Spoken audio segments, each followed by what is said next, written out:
Será que vale a pena fazer consórcio em pleno 2026? Olha, se você chegou até aqui é porque já percebeu que comprar um imóvel no Brasil atualmente virou um teste de resistência. Fazer um financiamento está cada vez mais difícil, principalmente para imóveis de médio padrão. Você pode reparar que quase ninguém mais consegue financiar fora do programa Minha Casa Minha Vida. Com a Selic em 15%, como está agora no momento que eu gravo esse conteúdo, as exigências de renda aumentaram bastante, as parcelas subiram e o sonho da casa própria ficou ainda mais distante para a maioria dos brasileiros. E mesmo com previsão de queda da Selic para 12,5% até o final de 2026, de acordo com o Boletim Focus divulgado pelo Banco Central, nós ainda vamos ter taxas de juros de 2 dígitos. E é nesse cenário que o consórcio volta com tudo aos holofotes no mercado. Mas aí vem a pergunta, gente, será que ainda vale a pena fazer consórcio agora em 2026? Ou será que é melhor ir pelo caminho do financiamento imobiliário? É exatamente essa dúvida que eu vou tirar nesse vídeo de hoje de maneira totalmente imparcial. Mas antes, já aproveita a vinheta e se inscreve aqui no canal e ativa também as notificações, o sininho, né, para você não perder nenhum conteúdo sobre educação financeira e consórcio inteligente.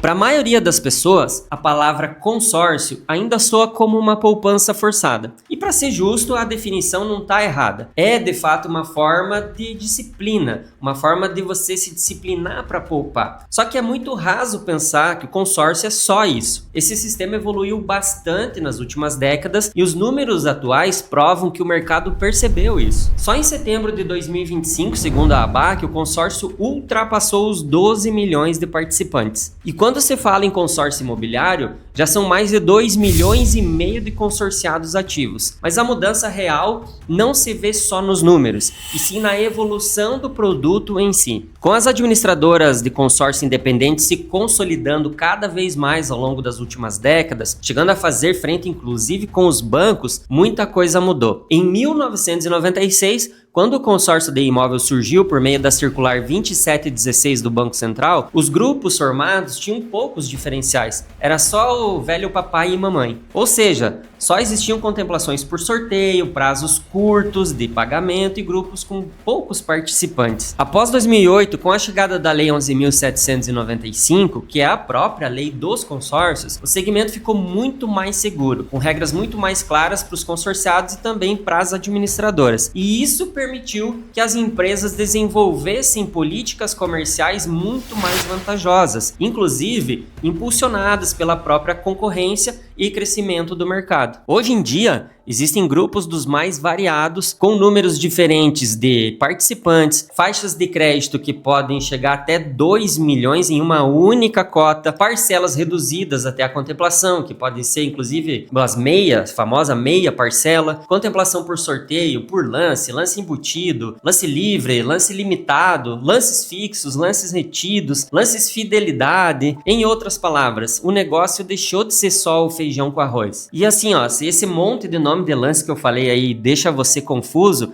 fique tranquilo que aqui no meu canal tem um vídeo que eu vou deixar aqui, inclusive, explicando como eles funcionam. Agora vamos lá para a pergunta do começo, vamos voltar lá. Vale a pena fazer um consórcio para comprar um imóvel em 2026? Um vendedor de consórcio tem que dizer que sim, é claro. Mas a pura verdade é que essa resposta é muito individual, porque ela exige a análise de uma série de variáveis que vão muito além dos números. É necessário avaliar o seu momento de vida, o seu contexto, os seus objetivos, o seu orçamento, e isso não é tão simples assim quanto parece. Agora, imagina comigo aqui a seguinte situação. Um casal jovem decide que é a hora de sair do aluguel. Digamos que eles têm lá 100 mil guardado da FGTS e querem dar entrada num apartamento de 500 mil, que é próximo do trabalho da esposa. Assim, eles conseguem ganhar tempo de deslocamento e economizam combustível. A situação atual do casal é a seguinte. Eles moram em uma cidade grande, têm um filho pequeno, uma renda familiar juntando os dois de 10 mil, pagam 3 mil de aluguel, escola, plano de saúde, alimentação, parcela do carro, seguro, combustível. Opa, só aí já se foram os 10 mil. E aí, como que fica para conciliar aluguel mais a parcela de um consórcio até contemplar essa cota? Veja bem, nesse caso pode ser viável avaliar a compra do imóvel pelo recentemente lançado, inclusive, faixa 4 do Minha Casa Minha Vida. Agora vamos supor um outro cenário. Digamos que esse casal tem uma renda de 25 mil reais por mês e o desejo de comprar um imóvel avaliado em 1 milhão de reais. Nesse caso, se eles tiverem tiverem espaço no orçamento, pode fazer sentido, pode valer a pena financeiramente planejar com o consórcio. Que nessa faixa de valor, atualmente o financiamento imobiliário tem taxas bem mais altas e a parcela inicial já parte de uns 10 mil se for pegar em 420 meses. Já um consórcio de 1 milhão, a parcela média hoje em dia é em torno de 5 mil reais em 240 meses. Tem um vídeo que eu gravei fazendo uma comparação bem detalhada entre financiamento e consórcio para comprar um imóvel de 1 milhão.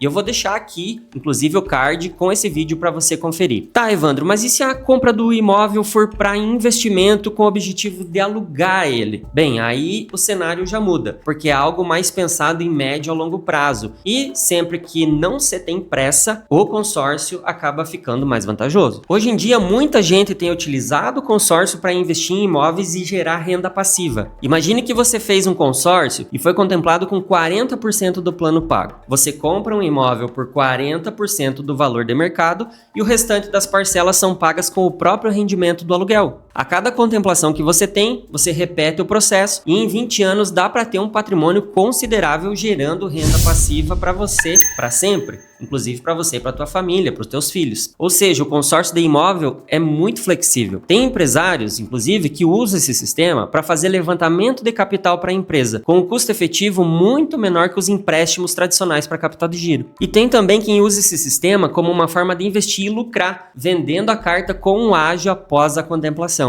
Veja, o consórcio apresenta muitos benefícios além da questão do custo efetivo. Permite o aumento de patrimônio de maneira planejada, investindo em pequenas quantias mensais. Permite que você tenha acesso ao mercado de consumo de bens e serviços em períodos de escassez de crédito. Ajuda a manter a disciplina de aplicação para a formação de poupança individual futura. E diferente do que a maioria das pessoas pensam, dá para comprar um bem com consórcio de forma mais rápida do que poupando mês a mês para comprar à vista, pois você pode ser contemplado desde a primeira parcela do plano. O seu poder de compra é preservado, já que o crédito é corrigido pelo índice de preços e isso protege o seu dinheiro da inflação. Não tem taxas de desempenho, como ocorre em investimentos que têm como meta bater um determinado índice de referência, como o CDI, que é o índice mais utilizado aqui no Brasil. Não tem risco de perda de capital, que é uma situação inerente a outras aplicações, como ações, fundo de investimento e mesmo criptomoedas. Mas mesmo com todas essas vantagens, só dá para determinar se vale a pena ou não fazer um consórcio em 2026, avaliando cada caso individualmente. Não existe uma única verdade em relação a isso. E foi por isso que eu desenvolvi uma metodologia de atendimento aqui no Grupo RedSul. Essa metodologia se chama DINDA. É um método de 4 etapas. Elas consistem em diagnosticar, mapear, definir e acompanhar. Primeiro que a gente faz é realizar um diagnóstico completo da tua situação. Não é só saber quanto você ganha e se você pode pagar a parcela. É entender o seu momento de vida, os seus objetivos. Se você tem pressa ou se você pode esperar. Se você tem recursos para lance ou prefere ir no ritmo das parcelas e aguardar um sorteio. Depois de tudo isso mapeado, como nós temos um portfólio amplo de parceiros, incluindo os maiores bancos, fintechs e administradoras de consórcios, nós mapeamos as melhores oportunidades, seja em consórcio ou em outras opções de crédito, como um financiamento, por exemplo. No consórcio, especificamente, nós analisamos mais de 2.000 grupos de consórcio de imóveis em andamento de todos os nossos parceiros. A gente estuda o histórico das assembleias, o comportamento dos lances e ainda comparamos com financiamento, cartas contempladas e outras opções de crédito, para só assim determinar o que faz mais sentido para o teu caso. Aqui você tem acesso a dados que a maioria não tem. Com isso, a gente define a estratégia ideal pro teu perfil, pro teu caso, pro teu momento. Pode ser consórcio com uma estratégia de lance embutido, mais recursos próprios para uma contemplação mais rápida. Pode ser um lance fixo utilizando o embutido para pagar. Pode ser um lance fidelidade. Pode ser sorteio se o teu planejamento é de longo prazo ou até mesmo um financiamento se você tiver bastante pressa e muita urgência. Por exemplo, aquele imóvel que você encontrou e não pode perder a oportunidade. É uma estratégia que vai ser personalizada para cada um, não é um achismo. E por fim, a gente acompanha você até a contemplação, melhor, até depois da contemplação, até a compra do bem. Nós vamos ofertar os lances estratégicos, vamos enviar os relatórios das assembleias para você, nós ajustamos a rota quando necessário, se mudou ali a tua ideia, e nós apoiamos, como eu disse, até a aquisição do bem. Então você não fica abandonado depois da venda, como acontece em muitas corretoras que a gente observa por aí. O vendedor vende e depois some. E é assim que você troca sorte por previsibilidade. Mas nesse ponto o que você precisa entender é o seguinte: seguinte: enquanto o financiamento tem se tornado um caminho cada vez mais pesado e distante dos planos de muitos brasileiros, o consórcio surge como uma forma de tornar a conquista do imóvel mais acessível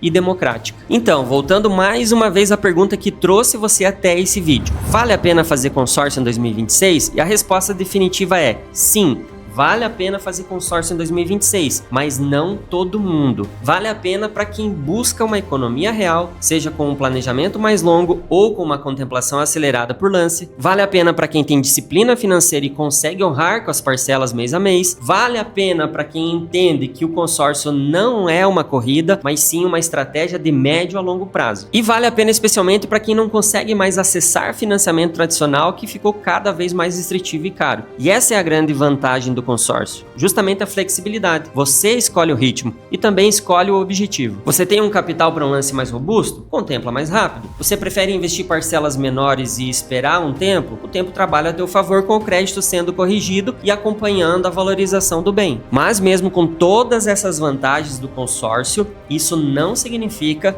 que o financiamento é o grande vilão dessa história. Para muita gente, ele ainda é o que garante a compra de um imóvel com mais agilidade, até para sair logo do aluguel. O que você precisa fazer é sentar e calcular o que faz mais sentido para você agora, para o teu momento, para tuas condições financeiras, para o que você sonha. E claro, sempre contando com o auxílio de um especialista. E se por acaso você precisa de ajuda com isso, eu vou deixar aqui na descrição um link para você agendar uma assessoria diretamente com o meu time. Então, para a gente resumir esse conteúdo de hoje, no fim das contas, o que 2026 nos mostra é que o consórcio deixou de ser o primo pobre do crédito imobiliário. Ele se tornou uma alternativa sofisticada, flexível e economicamente inteligente. E se por acaso você quiser entender mais sobre algumas dessas estratégias que eu falei aqui no vídeo, seja para imóvel próprio, renda passiva ou mesmo investimento, eu deixei o link aqui na descrição com todas elas. Lá eu explico tudo em detalhes, com exemplos práticos e simulações reais. E se surgir alguma dúvida no meio do caminho, deixa aqui nos comentários que eu faço questão de responder você pessoalmente. Um abraço e até o próximo vídeo.